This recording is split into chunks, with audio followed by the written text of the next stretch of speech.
Hello. Today's poem we're considering is I So Liked Spring by Charlotte Mew. Before we start, if you haven't yet subscribed to our channel, it would be greatly appreciated if you would. Thank you so much. I have the poem here, so let's start. I so liked spring last year because you were here. The thrushes too, because it was these you liked to hear. I so liked you. This year's a different thing. I'll not think of you. But I'll like the spring because it is simply spring, as the thrushes do. This bittersweet poem, which examines the end of a relationship, is evidence that poems need not be lengthy in order to pack a punch. There's plenty to explore, so let's start unpacking. This bittersweet poem examines a relationship that has ended. It is told from the point of view of a former lover, perhaps a jilted lover. The speaker reflects on her broken relationship and shares her thoughts with us. Using the first person voice makes the poem deeply personal. You, on line 1, recreates the bond with someone no longer in her life. The apostrophe, addressing someone or something absent, stresses the speaker's sense of loss. We don't know what happened between the couple, but assume it ended abruptly, within 12 months, and on unhappy terms. The poem does not disclose the nature of the relationship or the sex of the other, but there was likely a romantic attachment. The speaker confronts her loss in a sideways manner. First, she uses like, not love, as if the word love is too painful for her to contemplate or to write. The nearest she gets to professing her love is using the intensifier so in stanza 1, line 5. Placing this line at the stanza's end emphasizes the strong feelings she held for him and perhaps still has. Second, she focuses on the thrushes rather than the former lover. Both are defense mechanisms, coping strategies as she attempts to lessen the pain of her loss. Spring has a special significance in their relationship. It forms the poem's title, and symbolically it represents a time of beginnings, growth, love and romance.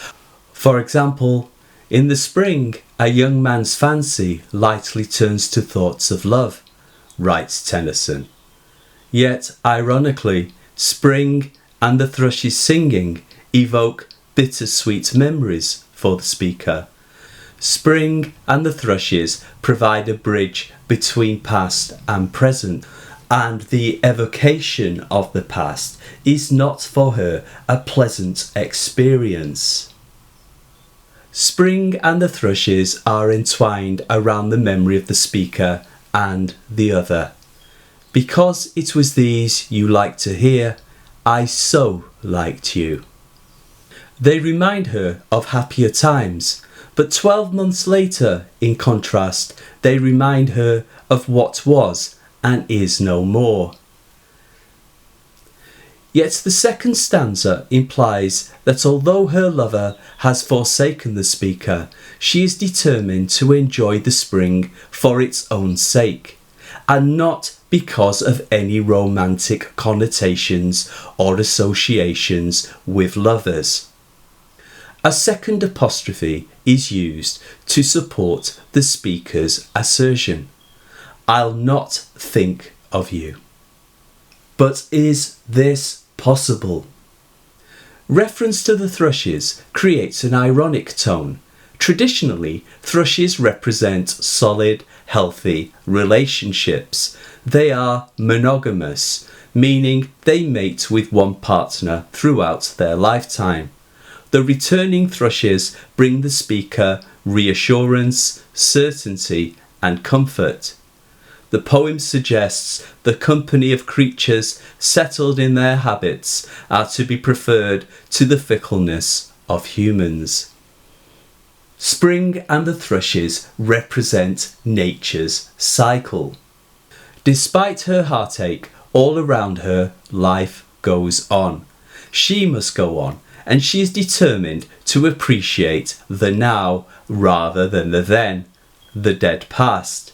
She is determined to enjoy spring for what it is, nature devoid of superficiality or unkindness. But I like the spring because it is simply spring, as the thrushes do. The poem describes love's complexity because we do not know whether the speaker is entirely at peace. The poem suggests she is not, and the fact she has written the poem suggests he is still in her mind and heart. Simple rhyming, you, do, things, spring, year, here, and here, here, and the homophone, here and here, create a musical, a lyrical quality that echoes the thrushes singing. The simplicity of the rhyming pattern and the poem's simple vocabulary stress the speaker's heartache. She has been terribly hurt by love and seeks solace. She turns away from the complexity relationships bring and embraces nature's simplicity. At the poem's end, she finds consolation in the thrush's melodic birdsong. Thank you for watching this video. I hope you found it interesting and helpful. If you did, please hit the like button below. Also, check out our other videos on writing and textual analysis, which include other poems by Charlotte Mew. If you haven't yet subscribed to our channel, it would be greatly appreciated if you would. Thank you so much. Until next time, from Carol and me, write well.